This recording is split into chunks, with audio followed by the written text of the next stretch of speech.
Hello everybody and welcome back to GameBuds. My name's Ricky and this is episode 1 of The Witness. I think this is going to be a quick look, so I might do 1 or 2 episodes of this.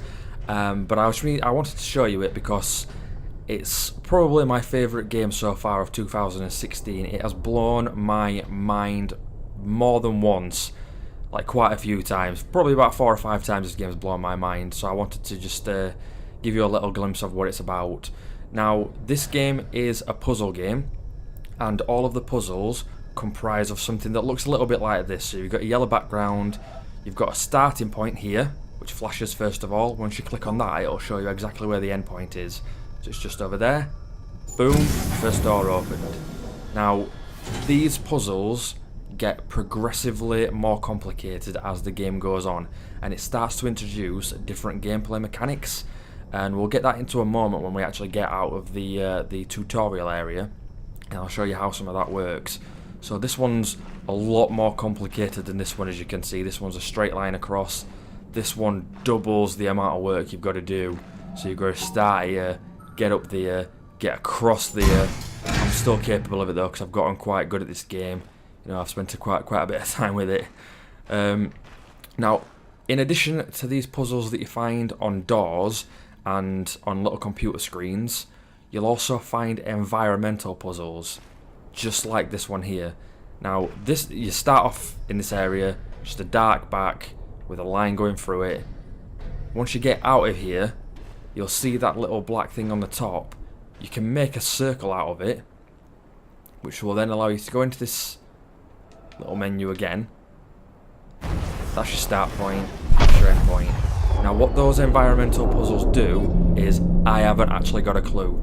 That little shape there will pass over to an obelisk that's set local in the area. That obelisk has maybe about 15 to 20 different shapes on it, and what you've got to do in that area is find where all of those environmental puzzles are. So that'll be one unlocked, but once you unlock all of them on one obelisk, I'm not actually entirely positive what it does. I don't think I've actually filled one yet. This game has around 700 puzzles, probably just a little bit over in total. To finish the game, it took me about 20 hours with cheating, but I probably finished around 450 of those puzzles to actually get to the end, so you don't have to do them all, but you're going to be wanting to do as many as you can find, really. Some of them are just a little bit too smart for me. Some of them get really complicated to the point where I could just not figure them out. So I had to open a guide and I had to keep referring back to that. But I don't think that's anything to be ashamed of, because I hope you will get to see the complicated parts a little bit later on. I hope I do get that far. So here we've got a new game. It's not really a gameplay mechanic, it's just a different style of puzzle. It's a maze, but you've also got 2 cables at the end of it. Now, that's going to be an endpoint, and that's going to be an endpoint. So whichever endpoint we choose, it's going to light up that cable and whatever's at the end of it. So I know that I need to do the bottom one on this one. So we're going to make our way around. We've got to go past this one, so it tries to be a little bit tricky. And then we unlock that one. That then allows us to follow this cable all the way around. That's not actually where I thought it was going to go. Never mind. It's going to take us all the way around to... Oh, okay, it's carried on. All the way around here.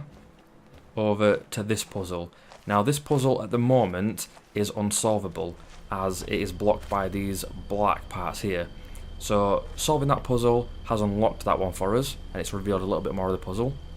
We now need to follow these 2 cables to solve the other 2 puzzles. I say 2 puzzles, there's probably a little bit more to it than that.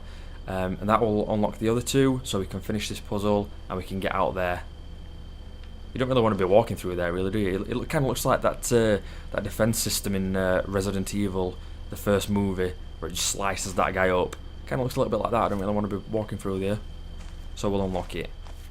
So we're going to follow this cable around here, press the L trigger to run. That helps us out a little bit. Oh dear. Okay, so that one's not unlocked yet. So we assume that we've got to follow this cable to unlock another part before we can get to that. Not a problem. That's also not available. This is becoming more of a problem as we go along. there's another cable there, so we'll follow that around. Where are you, cable? There we are. So we solved this. Nice little easy one for us there. Finish that off. Come back around here. Solve this puzzle. And when I say this game has blown my mind, I mean with the amount of variations this puzzle can have. It doesn't look like much. It looks like mazes is the only way these puzzles can go. But as soon as we step out of this tutorial area, it's going to get very different very quickly. And it starts to combine certain mechanics as well. It's incredibly cool. So our starting point's changed here. It's actually in the middle. So you expect there might be a couple of different ways to go. In this case, there's not. It's literally just around this corner here. These corners. Boom, there you go. And then that's unlocked this final puzzle to unlock this second panel. So let's have a quick glance over. You can't get that way, so we'll go this way. And there we go. Puzzle solved. Panel unlocked. And then we've got to follow this one around here. So I'm going to show you something else about the environment in a second as well. This game actually took 8 years to make. The guy who made Braid for the Xbox 360 on the Xbox Live Arcade, it's the same guy. It's called Jonathan Blow, and all of the profits that he made from Braid, he has put into this game and spent the last 8 years making it with a small team. It's not just him himself, but when you actually take note and acknowledge of how much detail there is in this game with the puzzles and the environment, you kind of understand why it took so long.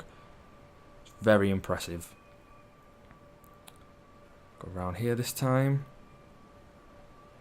Boom. That's unlocked his final panel, so we can finish off this puzzle and we can get the fuck out of here. Boom, boom, boom, boom. Looks a little bit more complicated than it actually is. Not a problem for me though. We're smart guys. So yeah, this game is all about perspective as well. It matters exactly where you stand. Whether it be to solve a puzzle or to do one of these environmental puzzles. You can see here, you always know when you're at a puzzle, either by seeing something like this, like a big circle starting point, or by seeing one of these half circle endpoints. You know there's a puzzle around here when you can see something like that.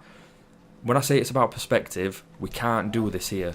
It's not good enough. It wants a fuller circle. It wants these edges to join up. So you've got to get higher ground. So somehow you've got to find your way up there, or up there, up there. It can literally be anywhere. You've got to do a little bit of trial and error to actually solve these puzzles. But we know that we can't solve it here, so you do need to get up there. So you explore your surroundings and try and find out a way to actually get up there. So that's actually where most of the gameplay falls down to, is just running around the environment and seeing what you can find. We'll actually see one of those puzzles in a second as soon as we get out of here as well. So look down there, you can see that's the end of a puzzle. Again, you need to get to higher ground to be able to find the starting point, and then you'll just follow the path all the way down to the ending point there. And then that shape will then transfer over to the obelisk that's in the local area. I'm not sure I'll actually be able to find that in this video, because I wouldn't say they're hidden, they just don't stand out very well. So it's probably not going to be something we explore in these videos. You'll always come across something like this as well, a closed door, where you can clearly see there is a puzzle on the other side. So it's kind of like a shortcut. You're going to find your way to the other side, solve that puzzle, and it's going to open that door. Oh dear. Glitchy leaves. And then that's going to create a shortcut for us. We'll not worry too much about that though. We're not really bothered about 100% of this game or anything like that. It's just basically to show it off to you. Also, if you want to find out how many puzzles you've completed, the only way to actually do that, I think there should actually be a better way for this, but the only way that you can do that is by clicking in the start menu, go into load game, and it's the top one that you're looking at. So it's saved 8 puzzles for us that we've already done. It's auto saved, plus an extra one, so the one to get out of the gate that we've done there. That's the only way that you can actually see how many puzzles you've done, I'm afraid. Like I say, I think there should be a better way to do that really. So immediately as you walk out of here, you're presented with a door where you don't know the rules of this puzzle just yet. You know that later on you will find out the rules. I mean, you're looking at this now, if you've never played this game, you might be able to put 2 and 2 together. Myself, I was a little intimidated by it, so I had to walk away from it and come back later. But the rules of this puzzle, actually, I think the solutions is just around the corner, so I'll go and do that rather than just explaining it to you myself. This game does a really good job as well of teaching you the rules. It'll give you an area like that over there where it gives you a series of computer panels and show you how exactly this set of rules works, and then you apply that later on in different puzzles. It's really cool. So another example of these environmental puzzles right here, you can see that drainage system over there. You can only see that it's half available, but then the reflection forms the other half, so you can actually click on that, and when you see that, when you see those flashing lights, that glitter, you know that you're on your way to solving a puzzle. That's a telltale. So you go all the way across here, boom, and that will also go over to the obelisk. Over there you can see there's another one, but it needs a solid colour. There can be no breaks in the colour. So as you can see, it's a black start, but it's got orange sections on it, so it will not allow us to solve that puzzle. So you've got to find your perspective to find out how to make that a solid colour, and then you'll be able to solve it. So around here we're going to find a couple of little tutorials.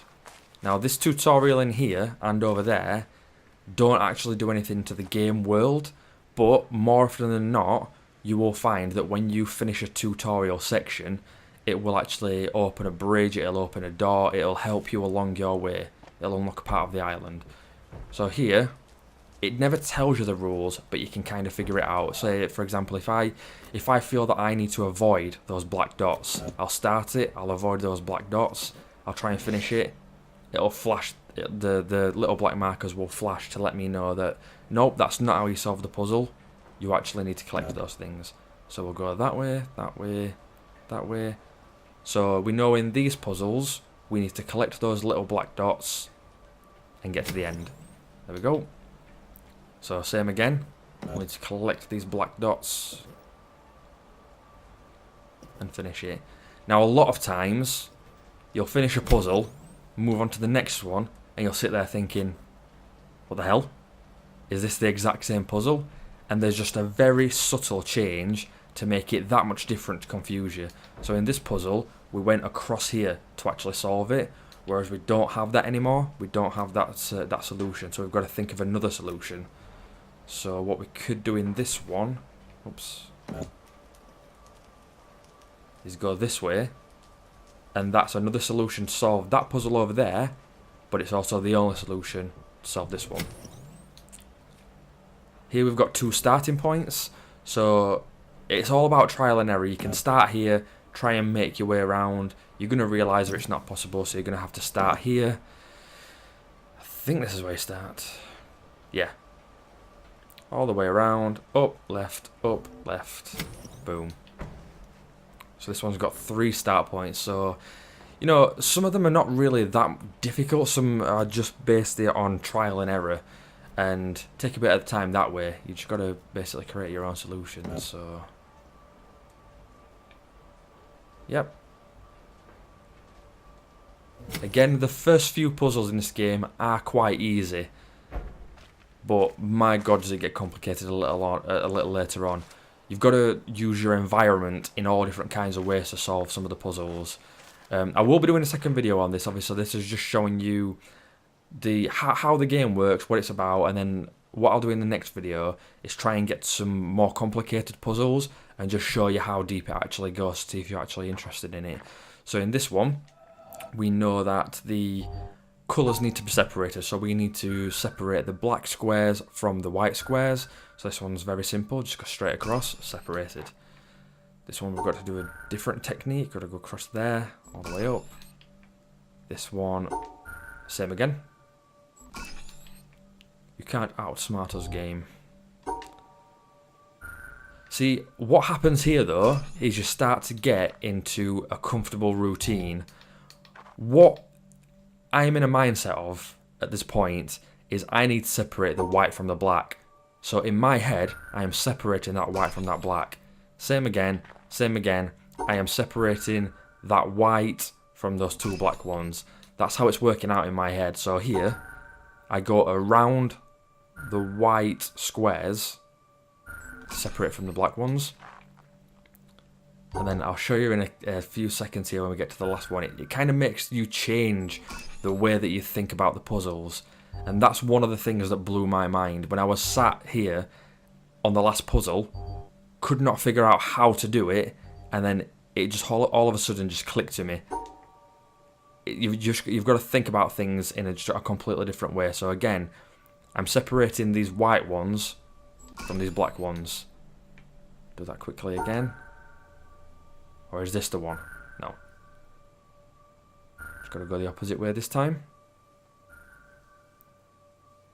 There we go. Now this one, it wants you to separate the black one. You've got to think about it in a different way. You've got to separate the black ones from the right ones. So instead of going around the white ones to separate them, what we do in this puzzle is we go around the black ones to separate them from the white ones. And that was the first time this game blew my mind in just having to think about it that way. It's the exact same style of puzzle. It looks the same as all the other ones, but you can't solve it with the rules that you've made up for yourself. You've got to come outside of the box and really think about it. So there's been a few times in this game where I've come across a puzzle and I've been smashing my head against the keyboard, not knowing how to do it. You turn the game off, go and do something else for an hour, come back to the game, load it up, you see that puzzle, and you will be able to solve it immediately. The solution will present itself immediately, and that kind of feeling you don't get from many games. Like I can remember Portal kind of feeling like that, even though I would consider Portal to be a much easier game than this. Now this one, we've got a new set of rules. It's mirrored, so when you click a starting point, it also selects the other starting point, and whatever move you make, the other starting point does it opposite. So it's, again, starts off easy. As you make your way into here, you'll find some more complicated ones. Let's get around here. Nope, where is it? Here we go. So again, mirrors, solution. See, here, you've got to think about it a little bit differently, because these sections are split, whereas these ones are not. So you can't just go around there, up there. You can't do that. It's going to block you on the right-hand side. So you've got to make a way around, so you can't get in the middle there because we're joining together. Go. Oh dear. Huh. So if we go. No. Okay, if we go across it, yeah, and then up, yeah. So start here. Go. Oh, I'll go straight. No. Oh no. This is what I was scared of about doing this, doing these videos. Okay. Yep. So again, you've got to start thinking about it a little bit differently. So we'll start our point there, and that should allow us to then. So we've got to go down. Oh, okay. I don't think I actually had to. Yeah, my bad. Around there, up there, across there, up there. This game has the ability to make you feel like the smartest person on the planet, and also the most stupid person on the planet as well. Like I say, sometimes you can be sat there for a good hour trying to figure out a solution to a puzzle, and it'll be so easy, and you'll be thinking to yourself, how did I manage to miss that? But once you actually do figure it out, it is the best feeling in the world. So I'll finish these set of puzzles off. Oh my god, I regret saying that immediately. Huh. So, I've just got to get to 2 of the exits. Not going to do it that way. Oh no. Up there. Across there. Up there. Across. That's not going to work. Shiza. There we go. So I'll leave this video here for today. What I'll do is I'll keep playing a little bit more to get a little bit deeper, and I'll find some more complicated puzzles, and we'll come back and I'll show you just how far this game actually goes. So thank you very much for watching. Hopefully you'll tune in next time. In a bit.